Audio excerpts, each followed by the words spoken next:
The echo comes first. Metal on ice. Sticks slapping the surface in short, hard bursts. The sound bouncing off cold aluminum bleachers until it feels less like a sport and more like a warning. A girl misses a pass. Simple pass. The kind you make 1,000 times without thinking. A man screams before she's even back on her feet. Silence. Then footsteps. Slow, deliberate, echoing down through the metal bleachers.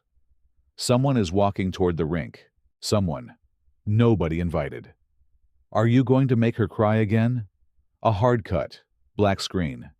Who is this man? And what did he see that made even the man who owns this rink take a step back? Bayview Ice Arena has smelled the same way for 12 years. Cold rubber, wet leather, the metallic tang of skate blades against ice that never quite melts the chill out of the air.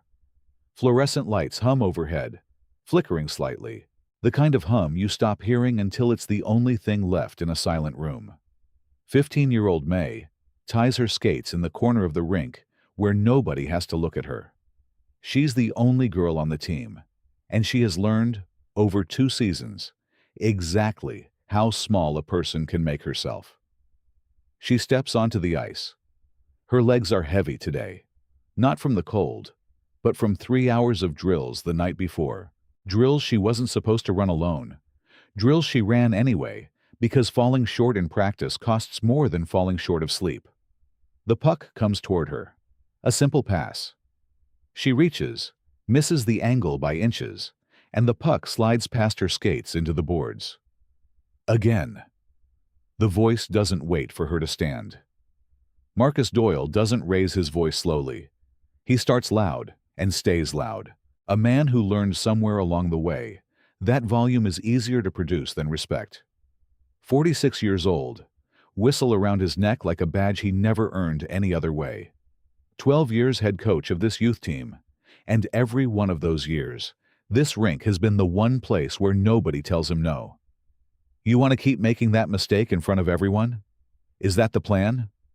He says it walking toward her, not to her, loud enough that the entire team hears, quiet enough that he can claim later he never meant it that way. May doesn't answer. She has learned that answering only extends it. Nobody on the team looks at her. Nobody looks at Doyle either. 14 kids stare at their skates, the safest place in the building to keep your eyes. That's when the footsteps start. They come from the top of the bleachers, unhurried, each step landing with a kind of quiet that doesn't match the cold clang of metal underneath it. A man is walking down through the empty seats toward the rink. Nobody invited him, nobody expected him, and yet nothing about the way he moves suggests he needs permission.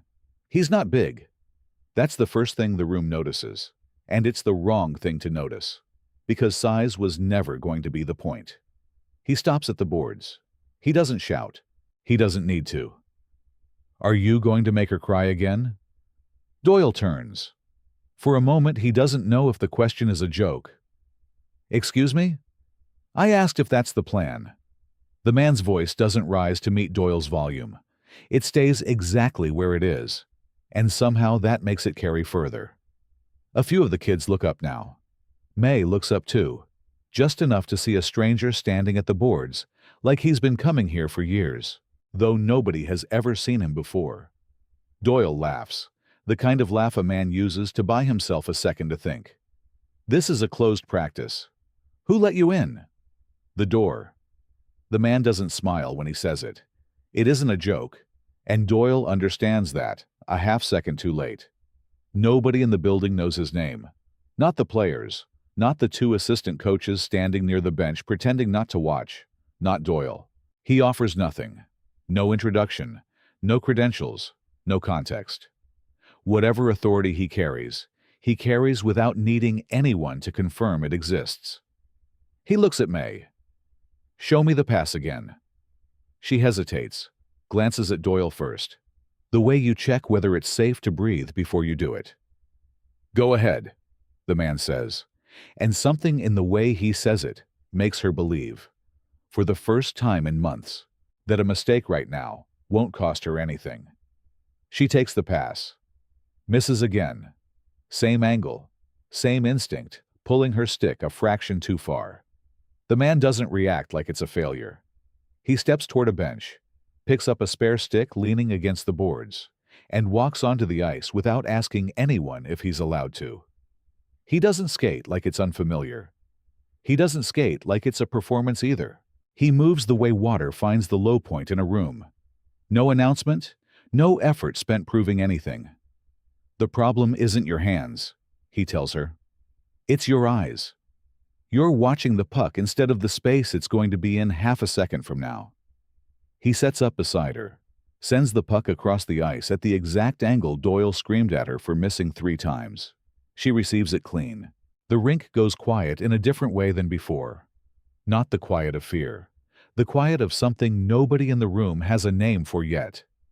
If this story is already making you wonder what you'd do in a room like that, as the one being humiliated, or as the one who stays silent and watches, that's exactly the kind of question worth sitting with. Drop a comment below. Have you ever been the one everyone expected to fail, right up until someone saw something in you that no one else bothered to look for? And if you want more stories like this, real tension, real restraint, real people who change a room without raising their voice, this channel is built entirely around moments like that one. Subscribing means you won't miss the next one. Doyle isn't used to being ignored in his own rink, and he isn't going to let a stranger's quiet correction stand without answering it. "You made that look easy," he says, walking onto the ice himself now, skates clicking against the surface with the deliberate weight of a man reclaiming territory. "Let's see you do it under pressure. Same drill, full speed, in front of everybody." The man doesn't argue. He doesn't need to be goaded into anything. He simply nods, takes the stick, and repeats the exact motion he showed May, this time at speed, the puck snapping into the boards with a crack that makes 2 of the younger players flinch. Clean, effortless, no wasted movement, no flourish, nothing that asks the room to be impressed. Doyle's jaw tightens. This isn't going the way he expected. The stranger was supposed to fumble, supposed to prove himself an outsider who talks a good game and folds the moment the ice gets real.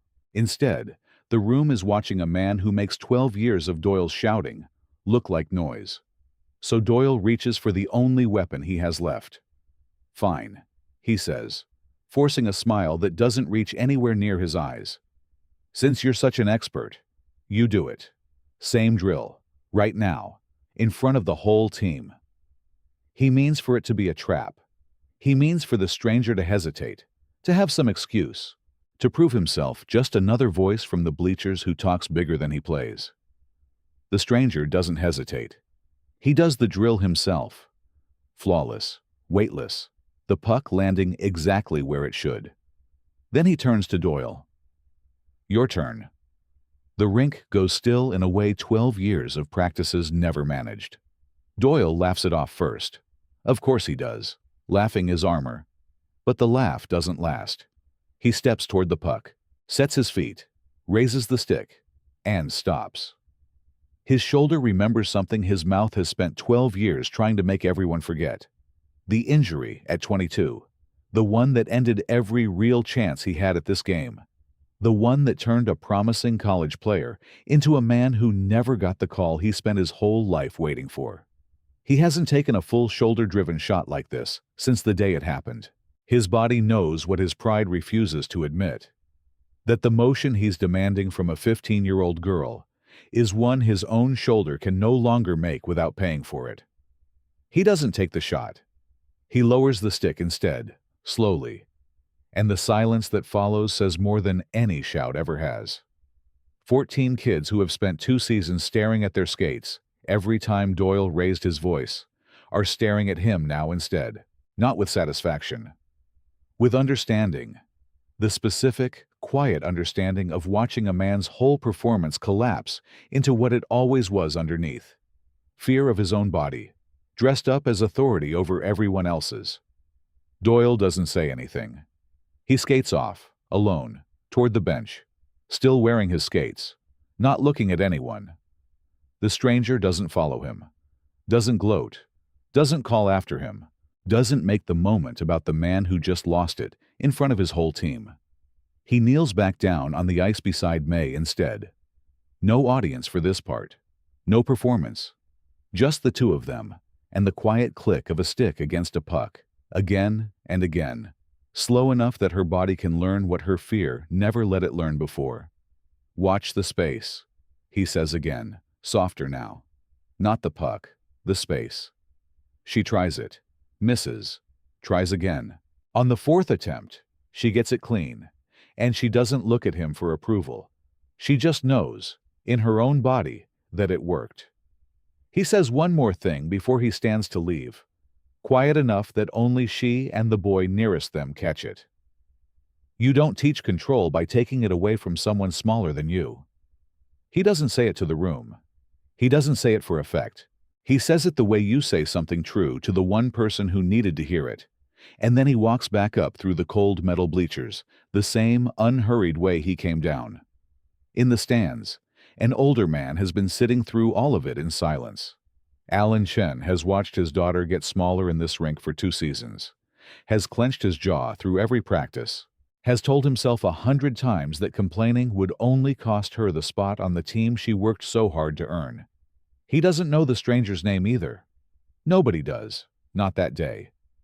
But years later, when a local reporter is putting together a piece on the history of Bayview Arena, it's Alan Chen who tells him about the afternoon a man walked in off the street and gave his daughter back something no coach ever had. "I'd watched her shrink for 2 years," he says. "And, in about 10 minutes, I watched her stand up straight again. I never even got his name, but I never forgot his face." Doyle stayed on as coach another season before quietly stepping down. No announcement, no farewell speech, nothing that looked like an apology. Whatever changed in him, if anything did, happened somewhere the rink never saw again. May kept playing. 2 years later, she was the first girl from that program to make the regional team. If this story stayed with you, the way it stayed with everyone in that rink, hit subscribe. This channel exists for exactly these moments, the ones history almost lost.